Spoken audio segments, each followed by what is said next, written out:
Whoa. Okay. Heavy rain in the Algarve.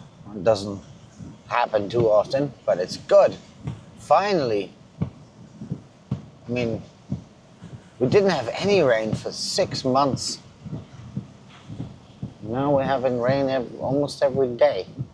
I mean, yeah, you know, the plants need it, so it's good. Today I want to speak about a different topic. I don't know if I recall everything the way I would love to, but you know, there's something I learned very late in life. I always found psychology, it was always weird to me. Psychology was like, you know, meh topic. I know why. Because when I was a kid, with my parents, our household, I remember that my mom always said, especially my mom, she was like, you know, psychological problems, we don't have that. We don't have such a thing, you know. She was always like, no, we don't have that. No. It was just like, it was not for her. She didn't want to talk about anything, you know. Of course, she had traumatic experiences, right? It's like she was born in 41, so she was a kid, right? You know, she was born into the war and then was a kid right after the war when people were piss poor. And also, she's from an area in Germany that was heavily bombed. What's called the Ruhrgebiet. That's where all the steel and coal production was, and you know where,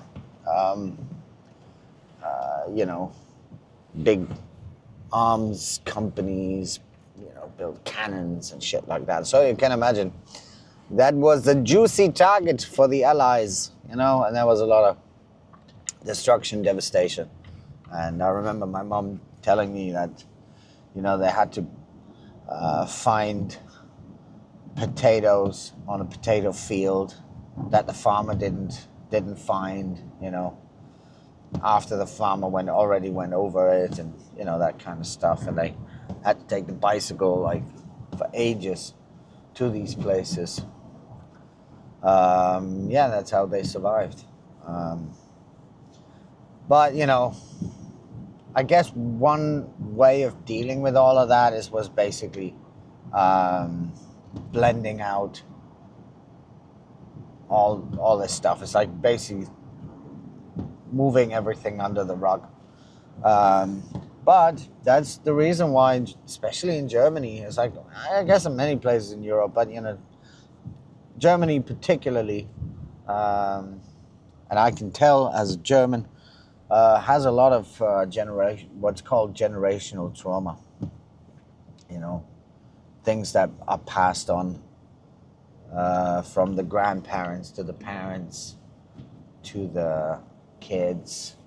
You know, you should also not forget. You know, before the First World War, logic has it, there was the Second World War, there was the First World War, and there was, you know, was always conflict, and then there was like the failed democracy of the Weimar Republic in between, and hyperinflation and poverty, and oh my God. And then the Treaty of Versailles, with all its crazy demands, you know, people seeing, you know, freezing in the winter while trains of coal would go to France, you know, they would see them go past their house. You know, of course. But this is not supposed to be a history lesson, but it's like why my mom always said, like, you know, psychological problems, you know, it's like when she heard about that with other people, you know, she could never relate. She would look down on it. And I guess it's good. It made me very resilient, but resilience doesn't mean indestructibility. It doesn't mean that you're completely impervious, you know. I'm very resilient, I think, I hope, I guess. But, you know, yeah, I'm not impervious. And so, you know, emotional, anything psychological was frowned upon. And so my mom was very cold in that respect, right? And then what I didn't know, because psychology was this weird thing, you know, that we didn't touch. What I later learned is that, you know, and this goes for men and women.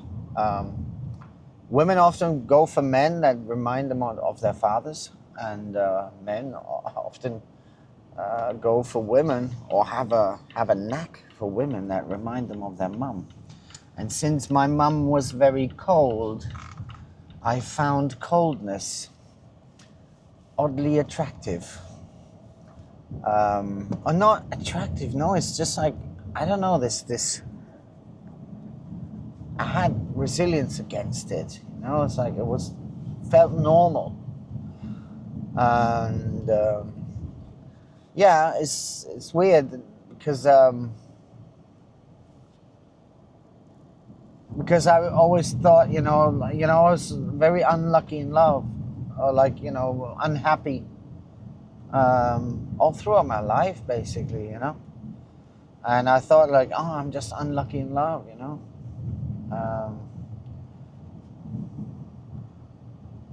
But due to some very crazy relationships, I figured out that, yeah, I basically started reading up about it, and started, you know, to find this interesting. And first I thought, like, it's all baloney, you know. But it's like, no, there's a lot of, you know, humans have interesting patterns, and I'm a sucker for patterns. Yeah, and my mom always cared more about what or a lot about what other people think.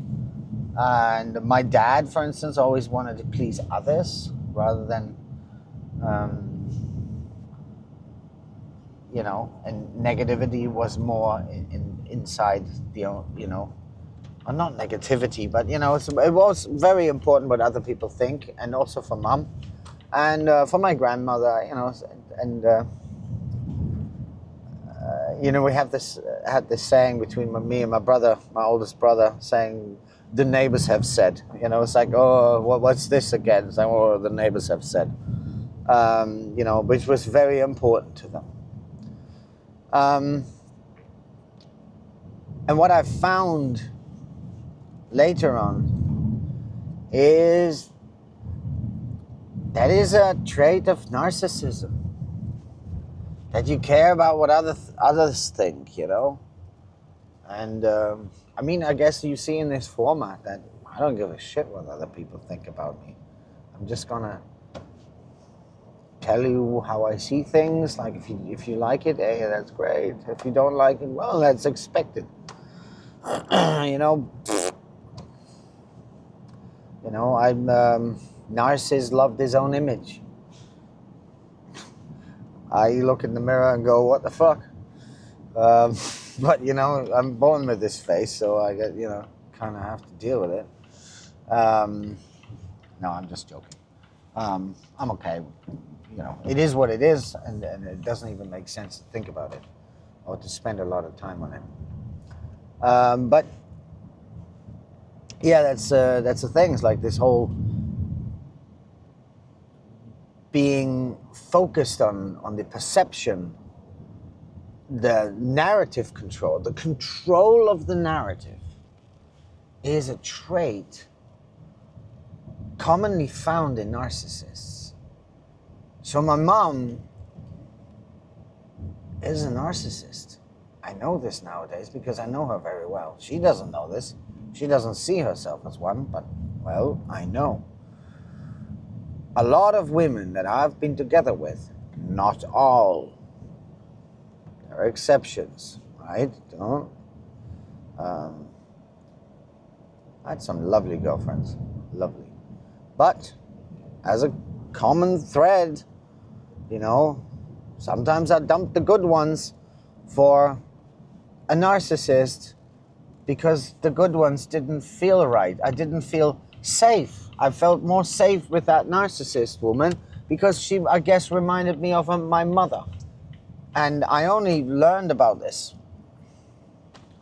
in my mid-40s, which is such a shame, all the bullshit I had to go through.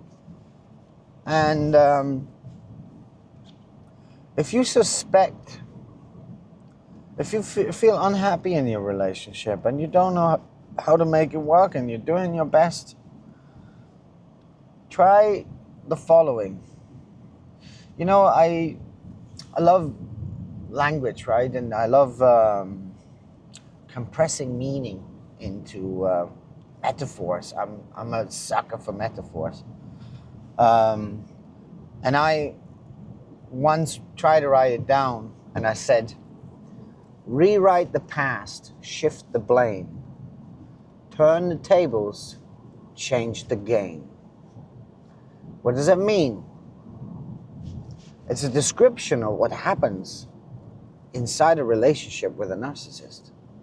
It's crazy, and it's like you can't escape, you know?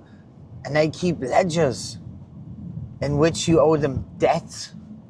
And I remember that, you know, it's like, especially in the relationship with my longest relationship. And the reason why I started the channel, I always felt like I do so much stuff and get like half a point, and then you make one single tiny mistake and then you get -10.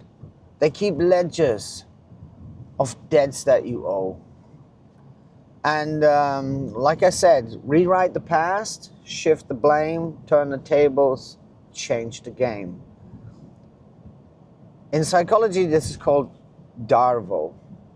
Deny, attack, reverse, victim, and offender. You say it didn't happen, then you attack the other person, but you did, blah, blah, blah, blah, blah, you know? And then reverse, I'm the victim, and you're the offender. You know, when you feel like, you know, it's like there's something on your mind that you want to talk about that you don't like. And then you feel like every time you even, you know, you try to come up with a good way. And then every time that you do that, it happens that everything is twisted around and you're the bad person. That is called DARVO. Rewrite the past. Didn't happen, right? Oh, I was told so many times, like, oh, you can't remember anyway. You can't remember, you know? Attack. Telling you the things you don't do right, and the things they don't like about you.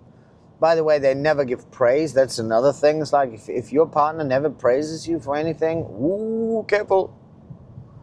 Yeah, and then reverse victim and offender. You know, they rewrite the past, shift the blame. Ooh, it was you. Turn the tables, reverse. Change the game, and suddenly you're in their game. And if you feel like that, you feel like you can't speak your mind, you change your words, change yourself. When they tell you, oh, you can't remember anyway. Or the worst thing is like when they call you a narcissist and you yourself are not even familiar really with the topic. Because narcissists are very aware. Very aware. They call you a narcissist, ooh, careful. It's called projection. If you want to know what they're up to, super easy. Just listen to them and listen to what they accuse you of doing.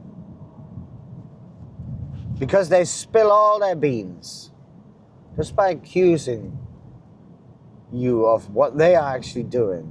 So if they're accusing you of cheating, you know 100% they're cheating. If they're accusing you of thinking a certain thing, then you can be 100% certain that they're thinking that thing. You know? Remember that. If you feel like that in your relationship,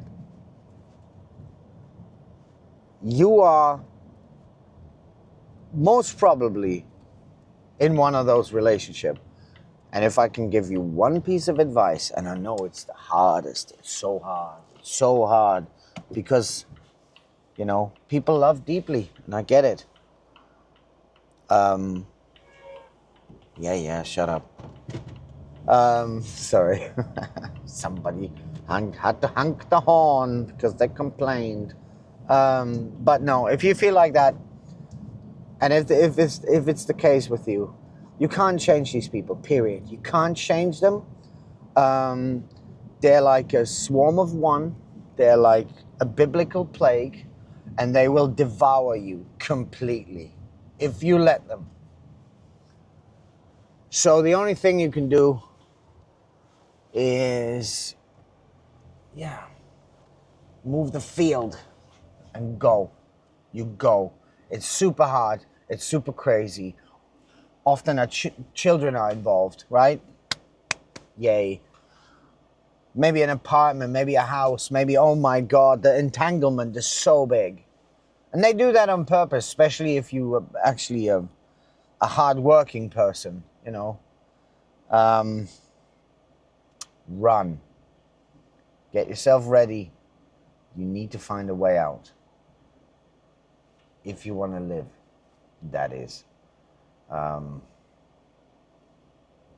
Don't you think that you can change them? I think it's an important topic that we might speak more about. Have a good one.